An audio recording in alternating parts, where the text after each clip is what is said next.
جوانوں سب کچھ کرنا مگر یہ تین گناہ کبھی نہ کرنا۔ زمین سے لے کر آسمان تک گناہوں سے بھر دینا، میرا اللہ تمہیں معاف کر دے گا، مگر کبھی بھی یہ تین گناہ نہ کرنا۔ ریت کے ذروں کے برابر خطائیں کرنا، ریت کے ذروں کے برابر گناہ کرنا، میرے محمد کا رب تمہیں معاف کر دے گا، مگر یہ تین گناہ کبھی نہ کرنا۔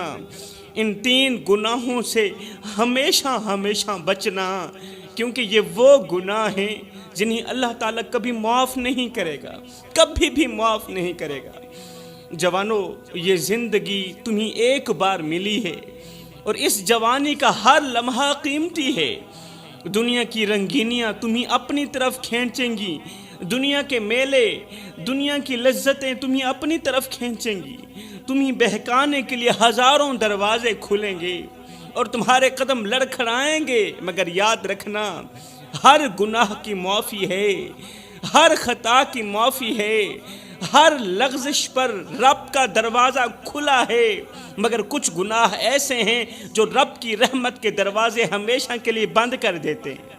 ان تین گناہوں کا انجام نہ صرف دنیا میں ذلت ہے بلکہ آخرت میں بھی بہت بڑا عذاب ہے۔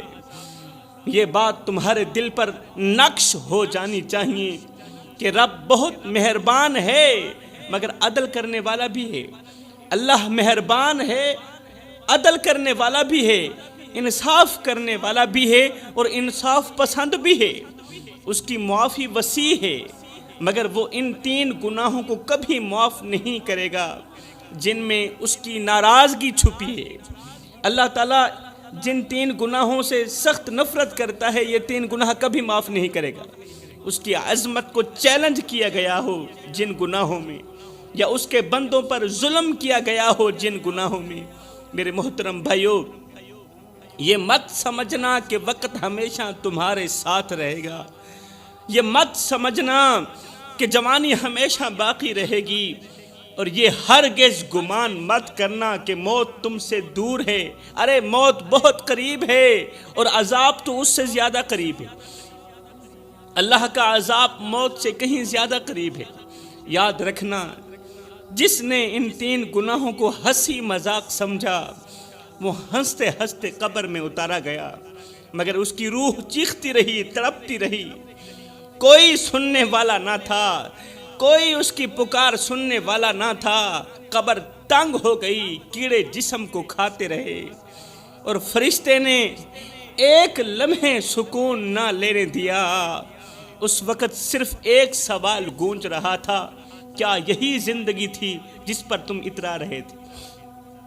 قبر کے اندر صرف ایک ہی سوال گونج رہا تھا اور گونجے گا، کیا یہی زندگی تھی جس پر تم اتراتے تھے، جس پر تم فخر کرتے تھے، خود کو دوسروں سے افضل سمجھتے تھے، خود کو دوسروں سے بڑھ کر سمجھتے تھے اور دوسروں کو خود سے کمتر سمجھتے تھے؟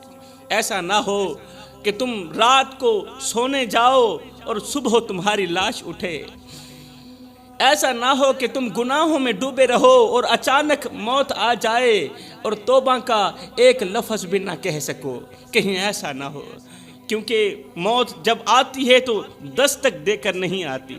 ویسے تو موت ہمیں بتا کر آتی ہے، ویسے تو موت ہمیں پیغام دے کر آتی ہے کہ میں آ رہی ہوں، ملک الموت بتا کر آتا ہے، کیونکہ حضرت سیدنا یعقوب علیہ السلام نے کہا تھا، اے ملک الموت جب میری روح نکالنے آنا تو پہلے مجھے بتانا۔ ملک الموت نے کہا ٹھیک ہے۔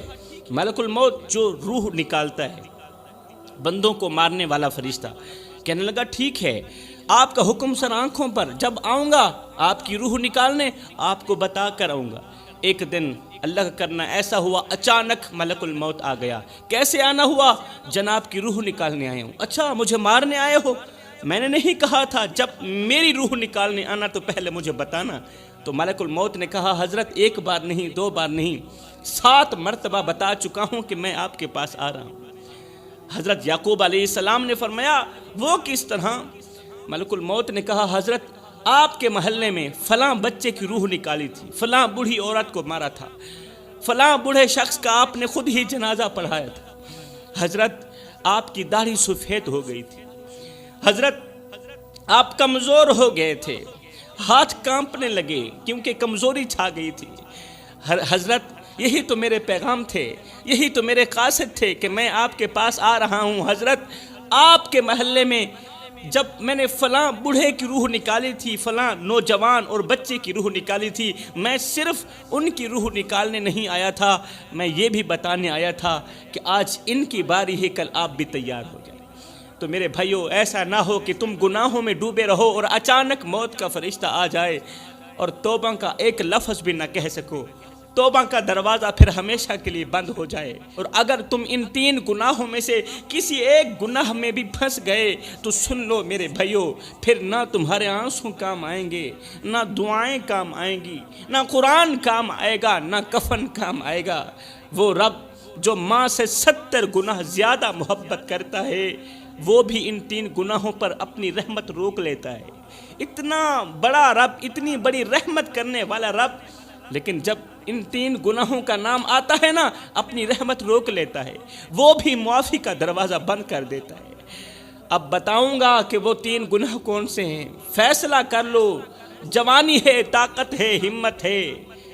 اگر ہمت ہے تو پھر اللہ کو مان لو، ہمت ہے تو پھر اللہ کی مان لو، ورنہ کل قبر تمہیں ایسے دبوچے گی، ایسے دبوچے گی جیسے شکار کو درندہ نوچتا ہے۔ میرے رسول کریم صلی اللہ علیہ وسلم نے فرمایا، صحابہ، 3 گناہوں سے اللہ تعالیٰ سخت نفرت کرتا ہے۔ یہ وہ گناہ ہیں جو زمین کو ہلا دیتے ہیں، آسمان کے فرشتے کانپ اٹھتے ہیں اور رب کا غضب بھڑک اٹھتا ہے۔ یہ وہ گناہ ہیں جن کی بدبو عرش تک جاتی ہے اور اللہ اپنی رحمت کے دروازے بند کر دیتا ہے۔ یہ وہ گناہ ہیں جو انسان کو غربت کی دلدل میں اس طرح پھنساتے ہیں کہ باہر نکلنے کو کوئی راستہ ہی نہیں ملتا۔ جوانو، اگر رب کسی چیز سے سخت نفرت کرے تو سمجھ لو وہ چیز تمہارے لیے جہنم کا دروازہ ہے۔ اگر اللہ کسی چیز سے سخت نفرت کرے، یقین کر لو وہ چیز تمہارے لیے جہنم کا دروازہ ہے۔ وہ گناہ تمہاری ہنسی چھین لے گا، سکون ختم کر دے گا، وہ تمہیں ایسی بربادی میں دھکیل دے گا جس سے تم کبھی نہیں نکل سکو گے۔ آخر وہ کون سے گناہ ہیں؟ سنیے، فرمایا پہلا گناہ، نمبر 1، ظالم کی حمایت کرنا۔ ہائے ہائے، بہت بڑا گناہ ہے ظالم کی حمایت کرنا، بجائے مظلوم کا ساتھ دینے کے ظالم کا ساتھ دینا۔ ظلم ہوتا ہوا دیکھ کر خاموش رہنا بھی ظالم کی حمایت کرنا ہے۔ اگر کسی پر ظلم ہو رہا ہے، تم دیکھنے کے باوجود بھی خاموش ہو تو اس کا مطلب یہ ہے کہ ظالم ظلم کرتا رہے، مظلوم روتا رہے اور تم تماشا دیکھتے رہو۔ ہائے، آج فلسطین کی گلیوں میں خون بہہ رہا ہے، بچے اپنے کٹے ہوئے ہاتھ اٹھا کر آسمان کی طرف دیکھ رہے ہیں، جیسے وہ پوچھ رہے ہوں، اللہ ہم نے کیا گناہ کیا تھا، تیرا کیا بگاڑا تھا۔ ہائے، غزہ کی ہر دیوار پر خون ہے میرے بھائیو، ہر گھر میں ماتم ہے اور ہر چوتھا قدم قبر ہے، مگر ہم خاموش ہیں۔ او جوانو، ہم کیوں اتنے بے حس ہو گئے کہ چیختی لاشیں بھی ہمیں نہ جگا سکیں؟ اگر ہم آج بھی نہ جاگے تو کل کی تاریخ میں ہم بزدل لکھے جائیں گے۔ اگر ہم آج بھی نہ جاگے، کل کی تاریخ میں ہم ڈرپوک لکھے جائیں گے۔ مسلمانوں، غزہ کے بچوں نے اب کھیلنا چھوڑ دیا ہے، غزہ کے بچوں نے اب مسکرانا چھوڑ دیا ہے، اب وہ صرف مرنے کے انداز سیکھ رہے ہیں۔ غزہ کی ایک بچی نے اپنی ماں سے کہا، امی اگر میں شہید ہو گئی تو آپ مجھے اپنی گود میں لے لیں گی؟ ماں نے روتے ہوئے کہا، بیٹی اب یہ گود نہیں، یہ تو قبرستان بن چکی ہے، یہ گود کہاں رہی ہے بیٹی، یہ گود تو قبرستان بن چکی ہے، میں کس کو سینے لگاؤں اور کس کو دفناؤں؟ میری گود میں تو پہلے ہی 2 شہزادے پڑے ہیں جو ہمیشہ کے لیے خاموش ہو چکے ہیں۔ دکھ اس بات کا ہے کہ ایک طرف ایک بھائی مر رہا ہے، درد اس بات کا ہے کہ ایک طرف ایک مسلمان بھائی مر رہا ہے اور دوسرا بھائی اسے اس قدر ذلیل اور رسوا ہوتا دیکھ کر بھی کہتا ہے یہ مسئلہ سیاسی مسئلہ ہے۔ بھائی پر اتنا ظلم دیکھ کر بھی، ظلم کے پہاڑ دیکھ کر بھی دوسرا بھائی یہ کہہ رہا ہے کہ یہ مسئلہ سیاسی مسئلہ ہے۔ نہیں بھائی، یہ سیاسی مسئلہ نہیں، یہ غیرت کا مسئلہ ہے، یہ انسانیت کا جنازہ ہے، کیونکہ ہماری غیرت مر گئی ہے، ہم زندہ ہو کر بھی مردہ ہو چکے ہیں، ہمارے دل اس قدر پتھر ہو گئے کہ غزہ کی لاشوں کے ڈھیر پر بھی ہم سکون کی نیند سو جاتے ہیں۔ لاشوں کے ڈھیر پر بھی جو قوم سکون کی نیند سو جائے، کیا ان کی غیرت زندہ ہوتی ہے؟ ہائے ایمان بازاروں میں بکتے رہے، سستی قیمت پر ہم نے اپنا ضمیر بیچ دیا۔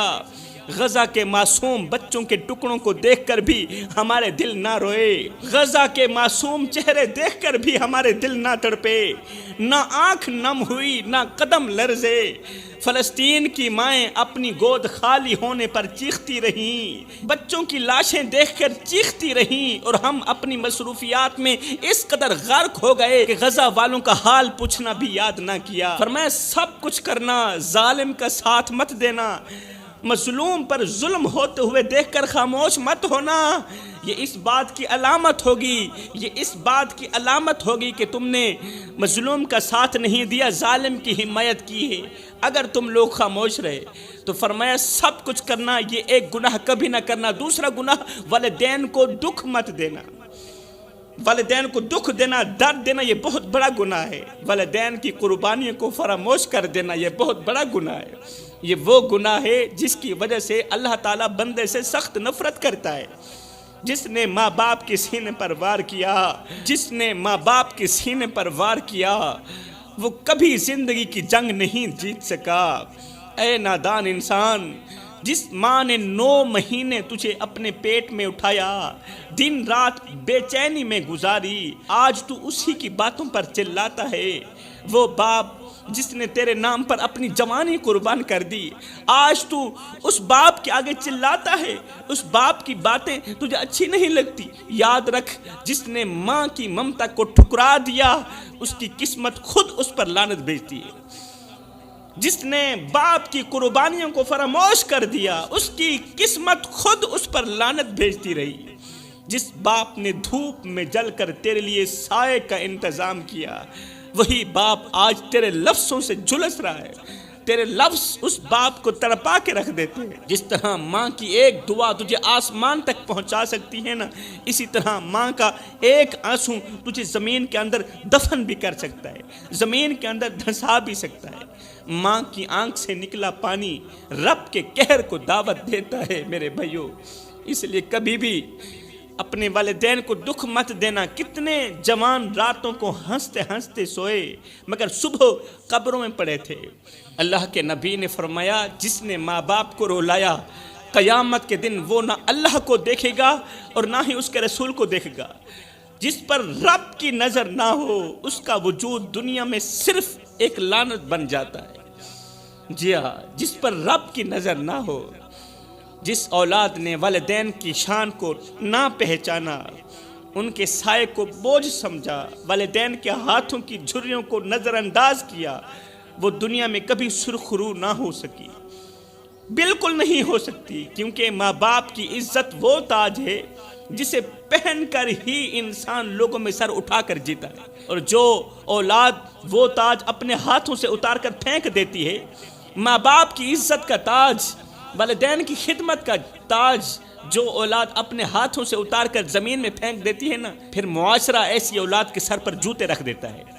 جس گھر سے ماں کی دعائیں اٹھ جائیں، وہاں نہ برکت رہتی ہے نہ رحمت رہتی ہے، وہاں صرف اندھیرے ہوتے ہیں میرے بھائیوں، وہاں ہر طرف ماتم ہوتے ہیں، اور سکون صرف قبروں میں نظر آتا ہے۔ ایسی اولاد کو لوگ عزت سے نہیں افسوس سے یاد کرتے ہیں۔ لوگ ایسی اولاد کا حال تک نہیں پوچھتے، بلکہ مثالیں دیتے ہیں کہ فلاں کی ماں نے اسے بد دعا دی تھی، فلاں کے باپ نے اسے بد دعا دی تھی۔ والدین کو رلانے والی اولاد دنیا میں ایسے بکھرتی ہے جیسے طوفان میں چراغ بکھرتا ہے، نہ کوئی سنبھالنے والا ہوتا ہے، نہ کوئی پوچھنے والا ہوتا ہے۔ اس کی عزت، اس کی دعائیں، اس کی پہچان، سب کچھ اسی دن دفن ہو جاتی ہے جب ماں کے دل سے آہ نکلتی ہے۔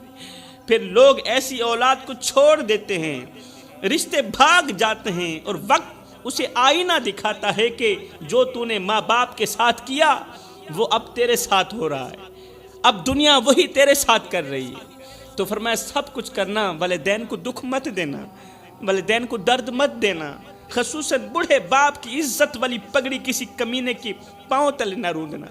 زندگی میں کوئی ایسا کارنامہ سر انجام مت دینا کہ تیرے کالے کرتوت کی وجہ سے تیرے بوڑھے باپ کی عزت والی پگڑی کسی کمینے کے پاؤں تلے روندی جائے۔ فرمایا تیسرا گناہ، کبھی بھی کسی کا دل نہ دکھانا، کسی کا بھی دل نہ دکھانا۔ کسی کو دکھ دے کر، کسی کو درد دے کر، کسی کو غم دے کر تجھے کیا لگتا ہے کہ تو ساری زندگی ایسے ہی مسکراتا رہے گا؟ نہ بندے نہ، بس وقت کے الٹنے کی دیر ہے، تیری باری بھی دور نہیں ہے۔ اس لیے کہ زندگی کے کسی نہ کسی موڑ پہ اپنا کیا آخر بھگت نہیں پڑتا ہے۔ میں دعا کرتا ہوں اللہ ہمیں ان 3 گناہوں سے جلد از جلد توبہ کرنے کی توفیق عطا فرما۔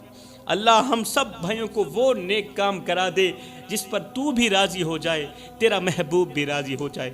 آمین ثم آمین، وما علینا الا البلاغ المبین۔